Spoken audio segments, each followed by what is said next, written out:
and therefore it creates the kind of forum where people and issue and an unexpected discussion could take place. If art can facilitate that process, other than existing political or social structure, why not? There's no more time. We were skipping like 30 or so slides and topics, including future exhibitions. But we have 10 minutes to go, so ask questions. 好，现在让大家问问题好了。因为他们准备了大概90几张投影片，是真的假目标，所以还有一些关于未来的展览得让他讲。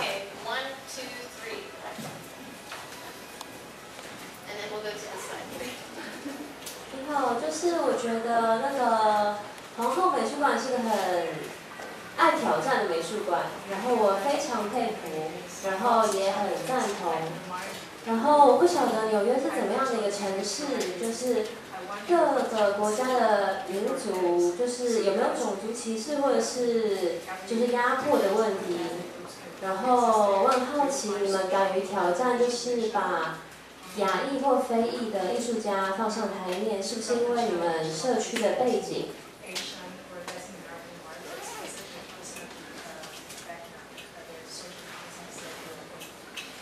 然后你们对自己的定位是什么 I hope I got your question correctly, but yes, there is a challenge, and many other institutions has been responsible for representing these diverse cultural communities. That's why we're doing it, and they are definitely underserved and an underrepresented group of the population. And that also means that they're racist amongst each other. So, you know, obviously, just because you're an immigrant doesn't mean you like the immigrant that came after you. That's true. Or who speaks a different language, or has a different religion, or has a different educational background. So a lot of the times what we do is try and create forums or concepts that these different groups can come together around. So if it's a problem that multiple groups are saying, we want to look at that, and I think people get over their misconceptions or their preconceived notions when they're actually working together on a project. Not because I'm telling you that you're a racist or you're homophobic, but because you have to work with someone from a different race on a project together. And an ending note, we are the first and still only museum that hosts monthly film screening by the group called Cinema Rosa. This is the gay and lesbian, transgender, bisexual group of filmmakers, and then we host their monthly film screening at the museum. Thank you. First, I have thank you. You present the art in a friendly way to public. I think it's the Queen's Museum difference from other museums. And several questions, so I focus one only. Budget difficulties. Every museum have to face through. I want to know how you face it. And in addition question, because maybe I can understand why you separate the public event out, because it have connection. I'm curious about the event you did before in 2009, on one piece of New York. It's 2009. You have a campaign named "You Can Own One Piece of New York." Yes, in the Prerana magazine. Maybe you can create a budget from that event. That's why I say it's a. And another question, quickly, another question about art education. You have another campaign named the School Trip. That's interesting to me, because in Taiwan it's difficult to do negotiation with school, ask the school to bring students to the museum. It's very difficult in Taiwan. I want to know how you do that. Thank you very much.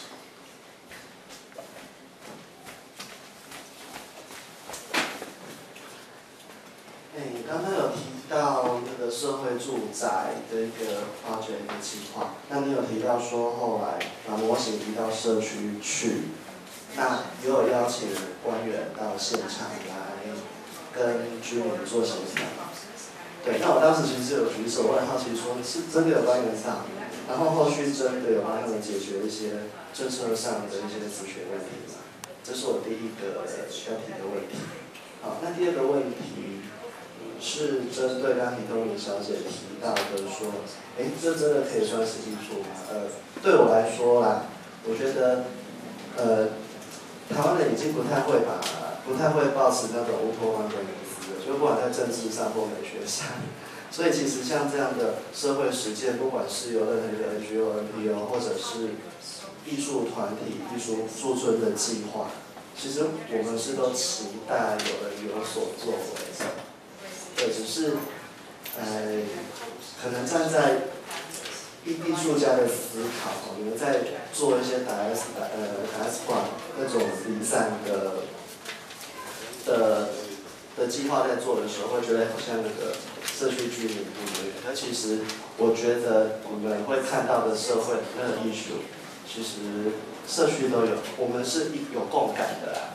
所以只是想要回应Hitomi小姐这件事情呢，其实并不会有那个差距，没有那个 distance。My question is, artists during the community art, an artist played as an initiator or as an author, and institution played as a social organization. And my question, because community art always generates a discourse that community art is a sense of aesthetics, or just to make people's life better, because project will be ended one day. And then, as Kenya's immigrant movement international as an example, because when project ended, where will those immigrants go? Because this project ended, they won't have any help from this project anymore. So how do you see this?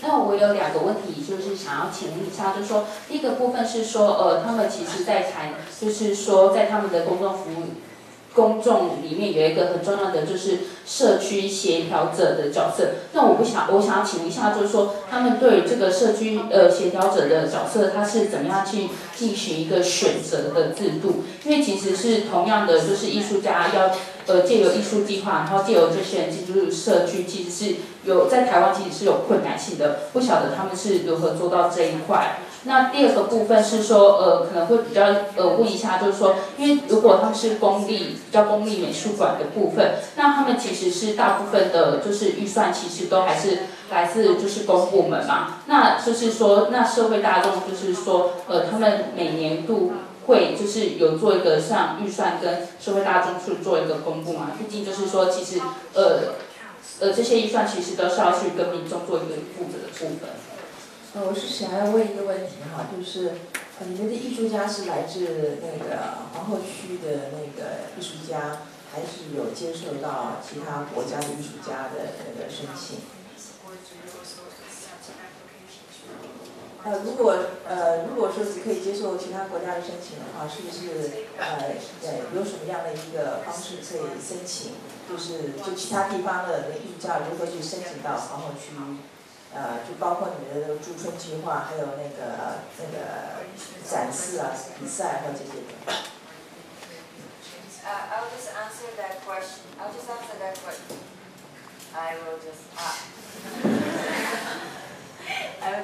that question quickly because.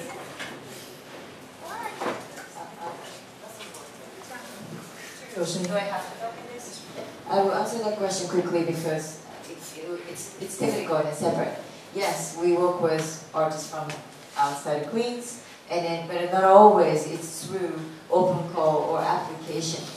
But just like any other museums and the curators, and we work with by association, us going around knowing artists and the networks and the referrals and whatnot. If you please do check in on our website regularly. we do have a different kind of open call going out different times for different subject and different project and different exhibition proposals. So, I mean, we don't limit ourselves to exclusively work with Queen's artists, no. And that is only for Queen's International. Well, I wouldn't exclude that, but we are wide open. And we work with artists from all over the world. 就是针对最后面那个部分，刚刚提到就是到底是不是艺术，就是在教育跟公共的事件方面，这个部分其实我还蛮喜欢的。那所以延伸出来的问题是，我很好奇在他们的观察之中，不管是全美国或者是就是邻近的纽约地区的相关的艺术机构，我相信他们一定有在做类似的可能教育或者是公共事务方面的推广。那他们观察到的其他的人在做的事情当中，有没有什么是他们可以跟我们分享的，有些好玩的，或者是有没有什么他们观察到觉得是也还不错的，是他们之后会想要发展的方向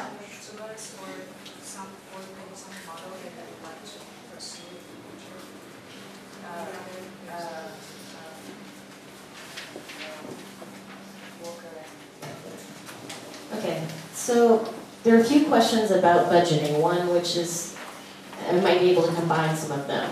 So when we say we're a public institution, it's a very specific model to New York City that a lot of museums and cultural centers are in city-owned buildings. So the land and the building belongs to the city. And there is some budget for upkeeping the building, maintaining the building, renovating the building when we need to. But the actual programming to make the exhibitions, to make the events, and actually to pay our salaries also comes from our own fundraising. And so we're a private nonprofit institution.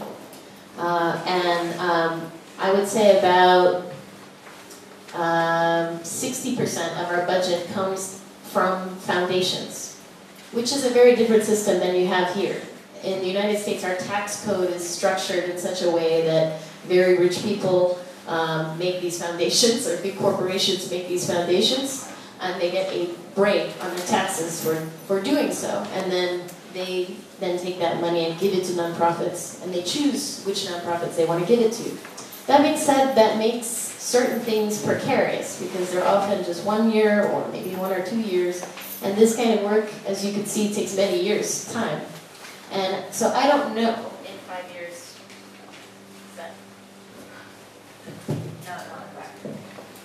I don't know in 5 years I have enough money for Tanya Bruguera's project. So there's an element of faith that I will do my best to raise it. I will do my best to raise it, and she will do her best to raise it, because we're both committed to trying to see if we can make it happen. But I can't see the future. It is public. Our budgets are public. All nonprofit organizations. Budgets are open to the public review. We have a very lean budget, so we are more than proud and happy to show you how much we do with the money we have. But it also is, yes, money is needed, but there are ways to do things that aren't just about money. And oftentimes these projects, I can't pay an artist for every hour she's putting into a project, in a social practice project, political project. That's something that we think of money as strategic. There's particular moments and particular things that take cash, and what are those? And if someone is willing to do that, and we're being very honest, this is what we can do, and they want to run with it, that's the agreement that we make, and it's different with every artist project.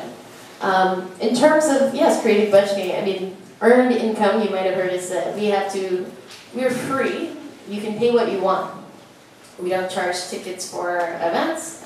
To come into the museum, you pay what you want. We have just suggested donation.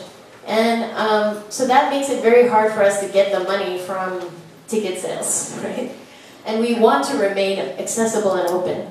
So I don't think that's going to change anytime. So the buying a part of the city, because we have this model, we said if you want to buy a famous building in New York City, we give you a fake ownership license of this building on our model. Not the real one, but the one on our model.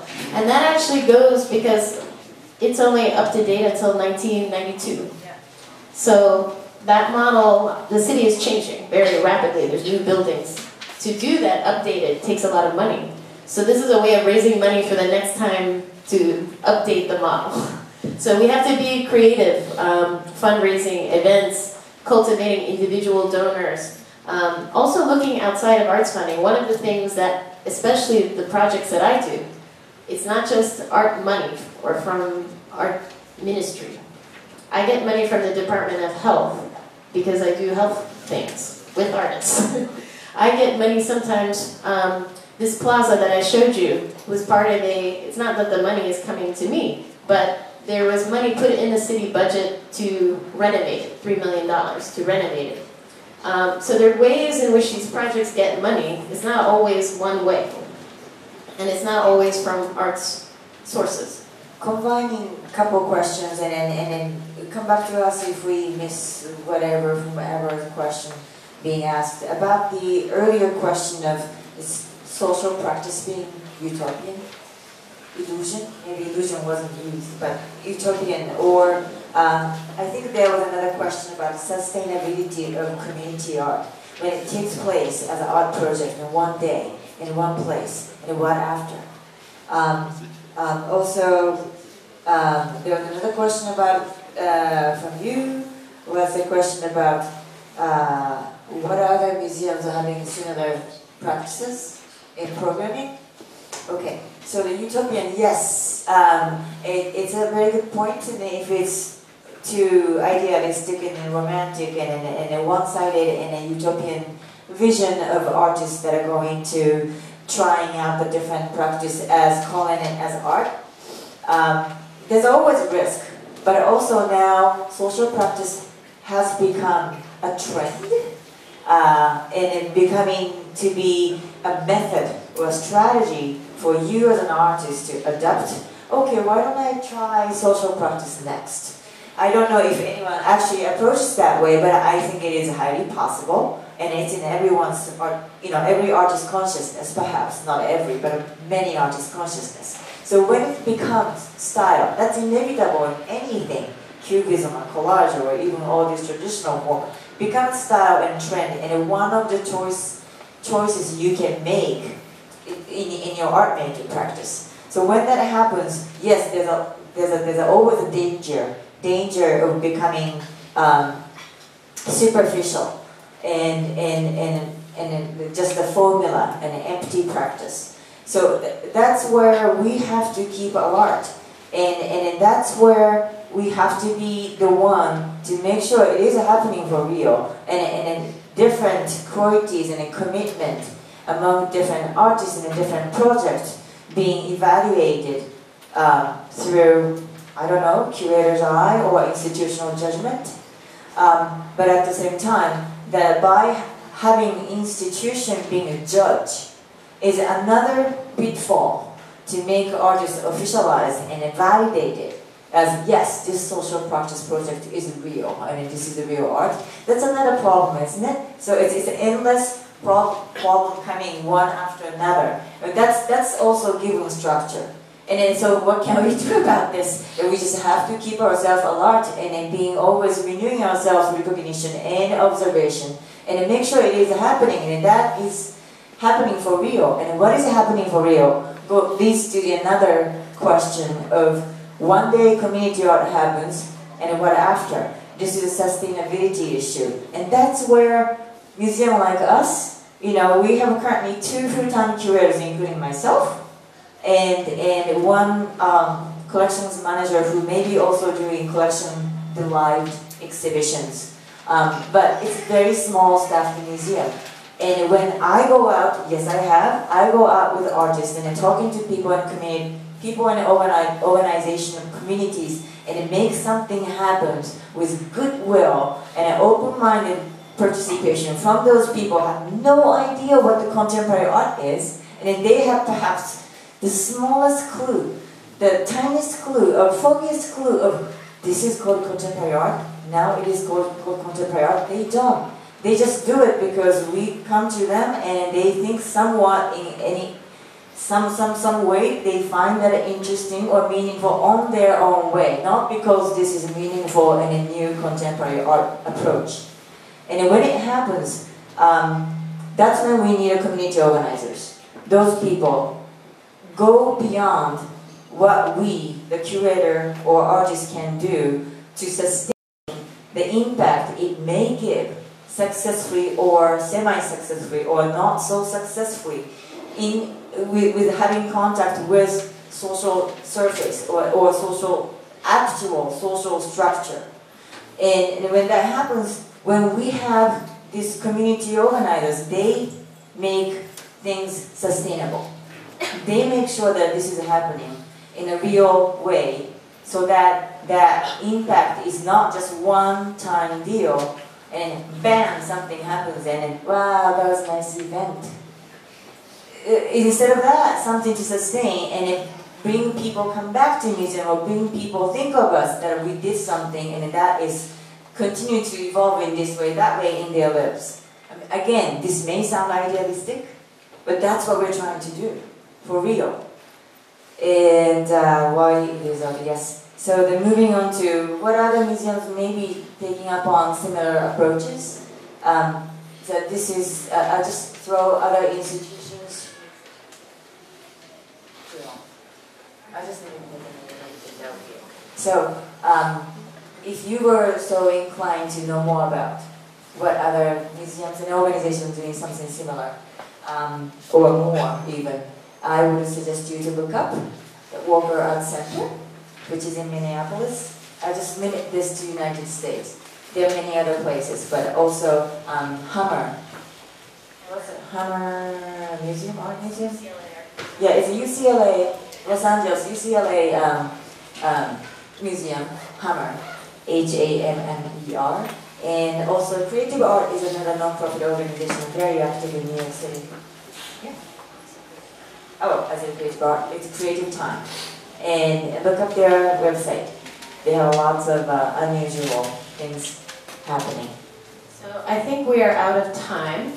I thank you all for all your questions, and we did our best in the limited time to take a stab at answering them. They're very complicated things. I just want to mention the slide that I have up now.